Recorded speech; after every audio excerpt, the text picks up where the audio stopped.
नमस्कार, आप देख रहे हैं सीएनबीसी आवाज और गोल्ड स्पॉट पे यहाँ पर बात करेंगे और बुलियन से शुरुआत करेंगे जहाँ पर एक बुल रन हमने लगातार बनता हुआ देखा है और आज 8वां ऐसा दिन है जब ऑल टाइम हाइज के साथ यहाँ पर कारोबार अब भी बनता हुआ नजर आया है।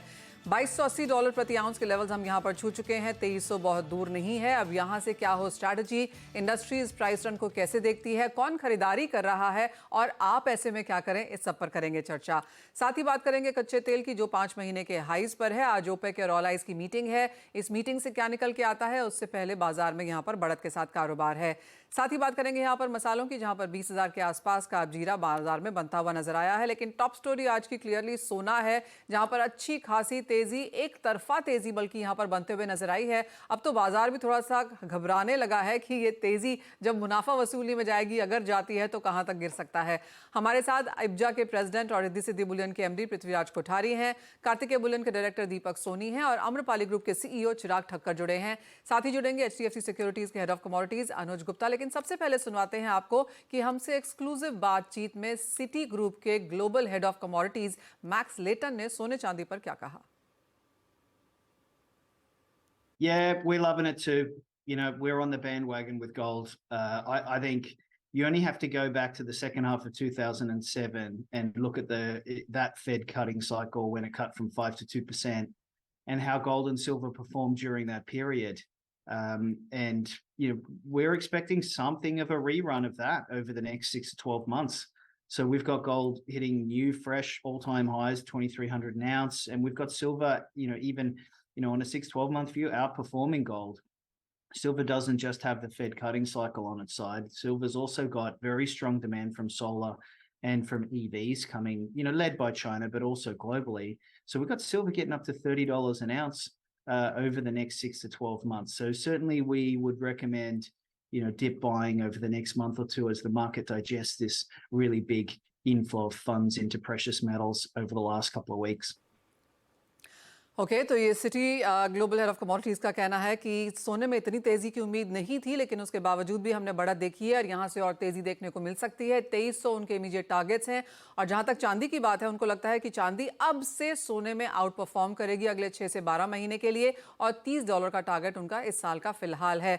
कोठारी जी, आपसे लगातार बात यहाँ पर बनती जा रही है और जिस तरह की तेजी है, मतलब हर दिन एक नया ऑल टाइम हाई, जिस तरह की स्केलिंग अप हमने यहाँ पर होते हुए देखी है, कैसे देखते हैं आप? क्योंकि अब एनालिसिस इस तरफ है कि इन स्तरों पे कौन खरीद रहा है। क्या अभी भी शॉर्ट कवरिंग है बड़े हाउसेस की तरफ से, इंस्टीट्यूशनल की तरफ से, फंड्स की तरफ से?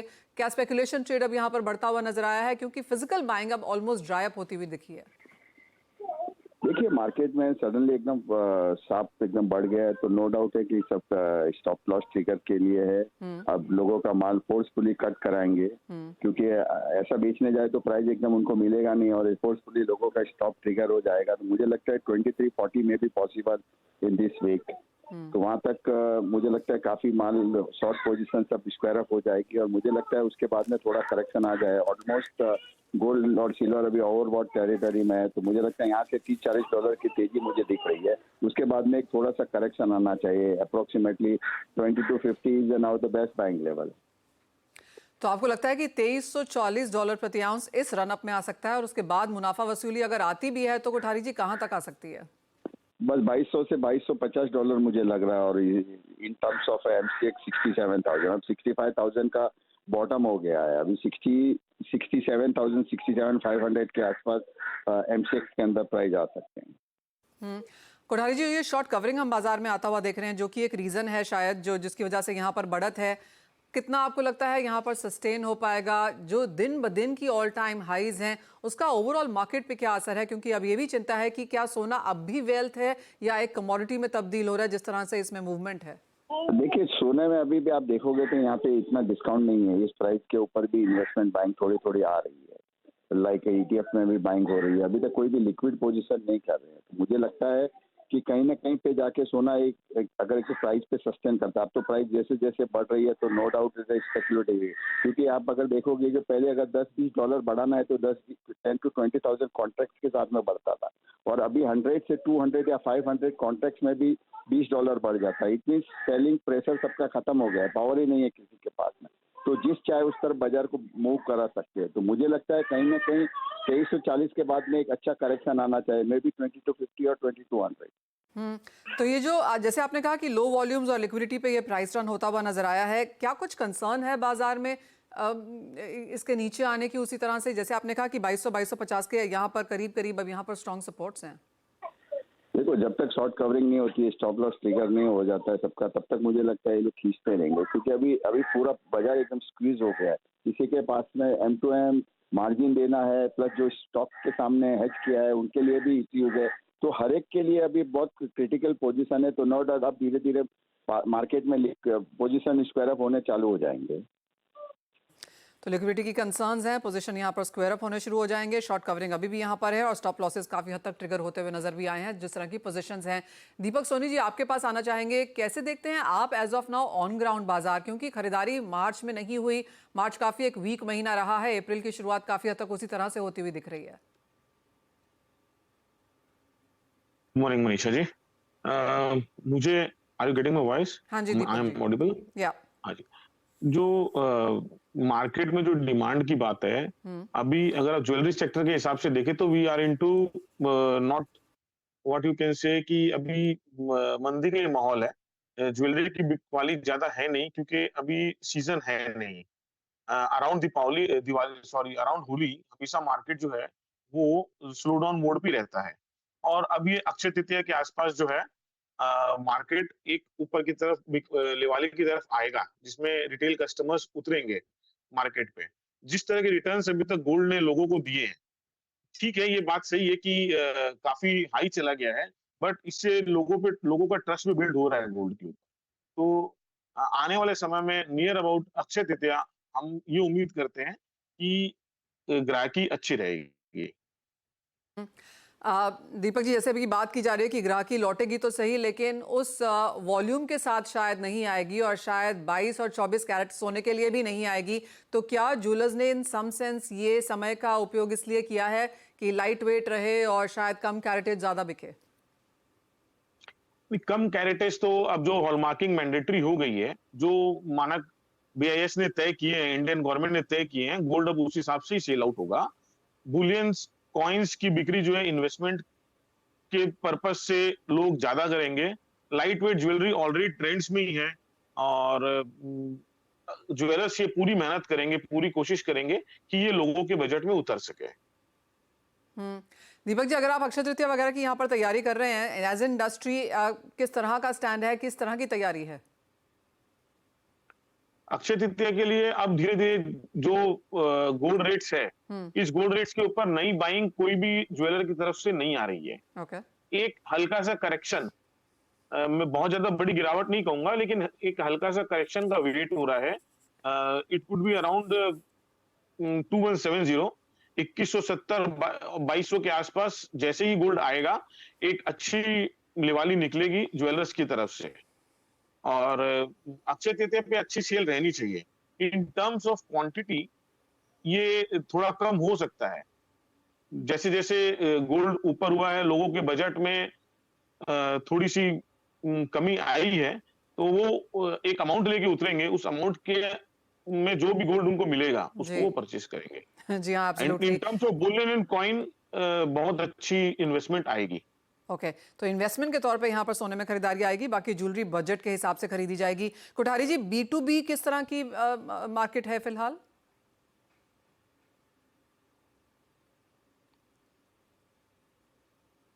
कोठारी जी, एज ऑफ नाउ B2B किस तरह की मार्केट है? अभी एज ऑफ नाउ एग्जीबिशन चल रहा है हाँ जी।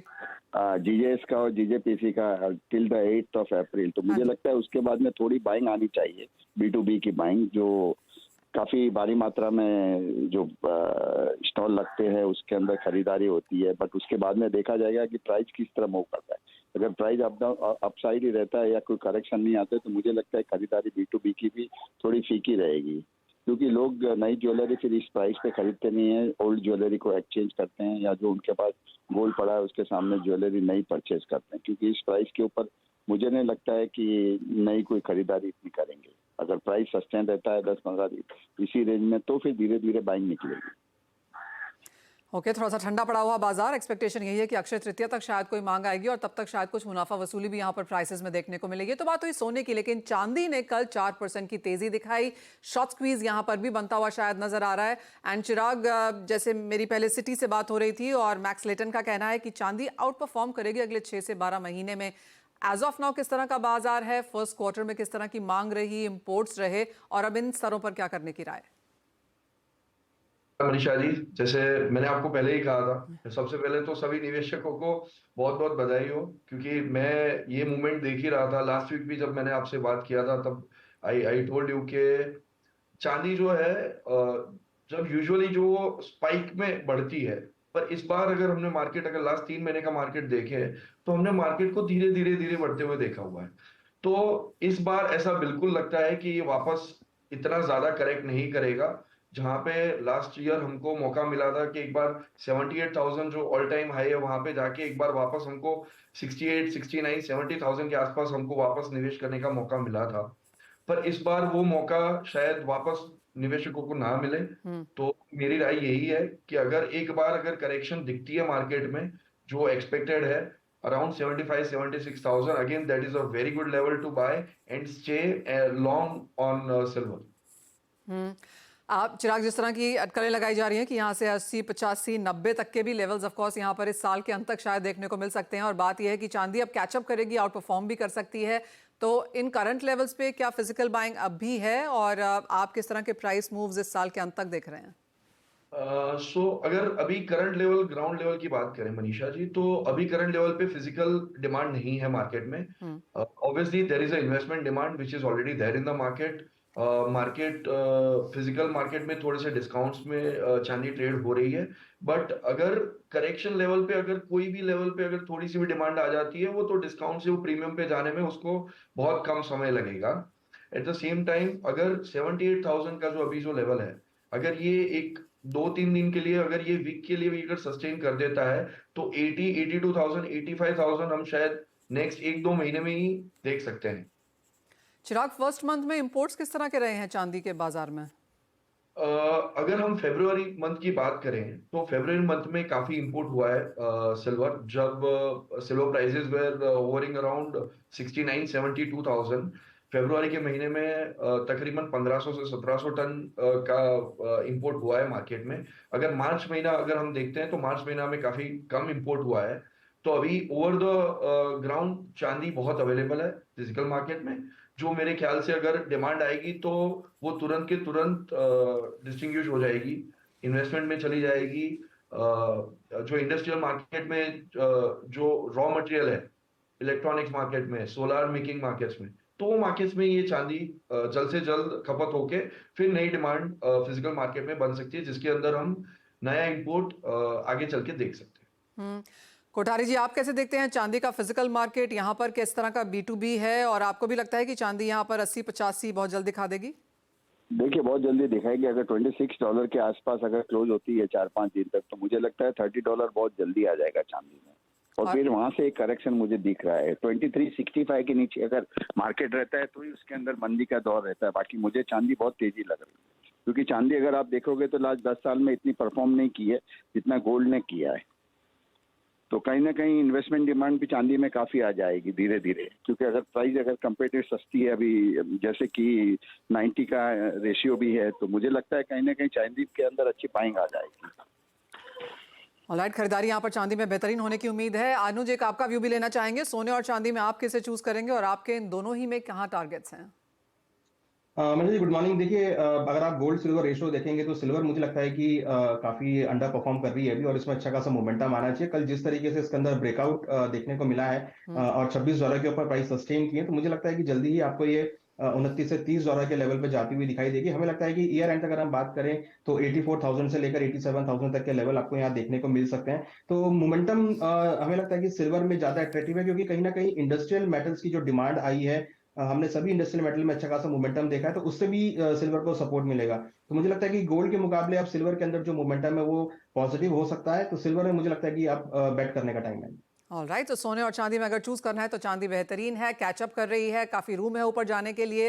इंडस्ट्रियल मेटल भी है तो वो डिमांड भी यहाँ पर निकल के आएगी। सोलर पैनल में अब 1/3 चांदी यूज होने लगी है, उसका भी फायदा हम यहाँ पर इस प्रेशियस मेटल्स में आता हुआ देखेंगे। बहुत शुक्रिया दीपक जी, चिराग एंड कोठारी जी, आप सभी का साथ जोड़ने के लिए और सोने चांदी पर वो काफी स्ट्रॉन्ग एंड इंपॉर्टेंट व्यू भी रखने के लिए। लेकिन इसी के साथ एक ब्रेक का समय है, जब लौटेंगे तो बात यहाँ पर करेंगे इंडस्ट्रियल मेटल्स की और कच्चे तेल की, जहां पर भी अच्छी खासी तेजी आज देखने को मिली है।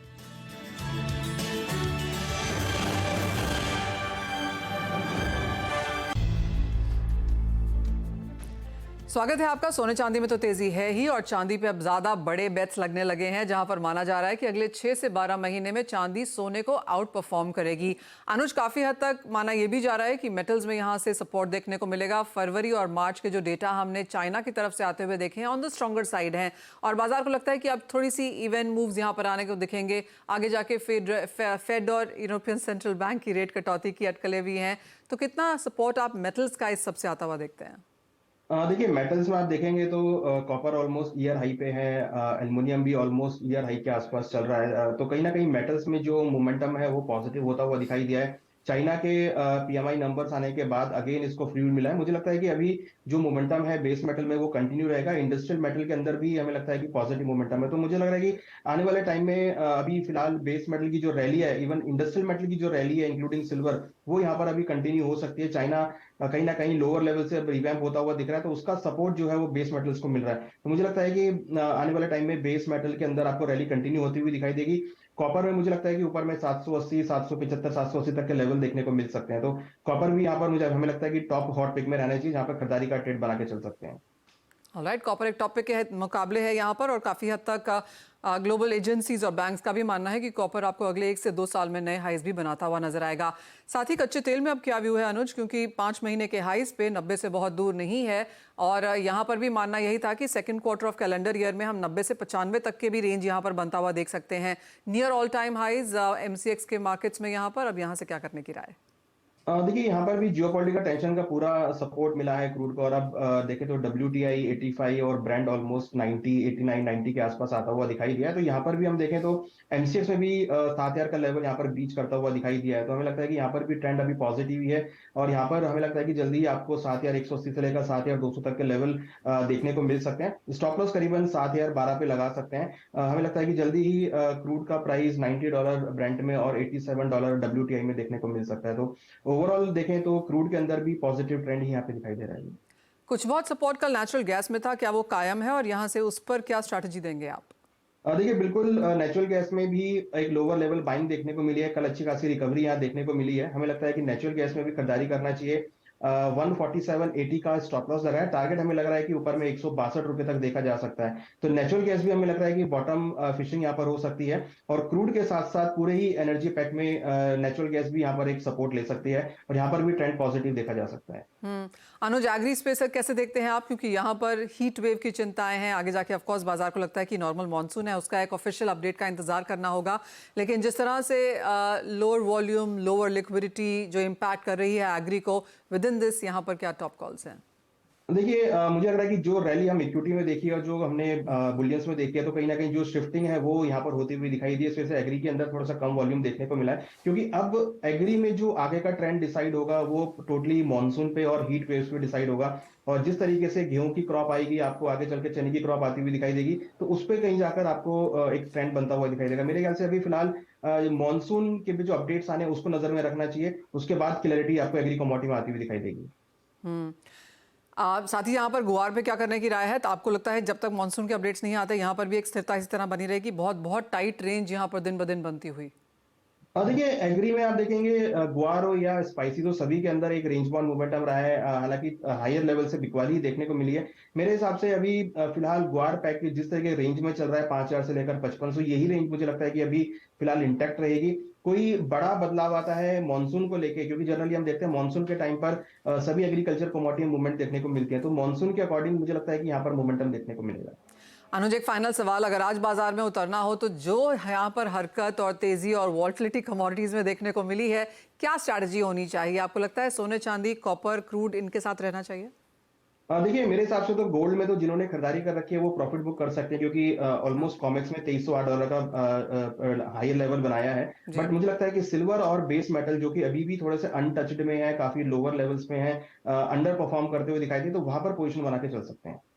ठीक है, सोना आपकी स्क्रीन पर फिर से लेके आएंगे। और जैसे अनुज कह रहे हैं कि 2280 के ऊपर यहाँ पर स्पॉट गोल्ड पे काम होता हुआ नजर आया है। और अगर जून फ्यूचर्स की बात करें सोने पे कॉमेक्स में, तो वहां पर $2308 प्रति आउंस के लेवल्स हमने बनते हुए देखे हैं, जो ऑल टाइम हाइज हैं। तो क्लियरली एक कॉन्टैंगो में यहाँ पर काम होता हुआ, जो आपको बताता है कि मुनाफा वसूली अब भी शायद यहाँ पर अगले 2-4 दिन में शायद नहीं आएगी। तेजी के साथ अब भी स्पॉट और फ्यूचर दोनों में यहाँ पर कारोबार होता हुआ।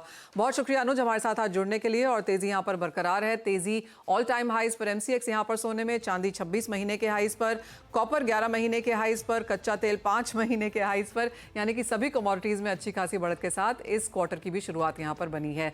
लेकिन इसी के साथ फिलहाल हमें दीजिए इजाजत। कमोडिटीज पर कवरेज तो बाकी रहेगी ही, लेकिन इस ब्रेक के बाद आपके लिए लेकर आएंगे इक्विटी बाजार का हाल।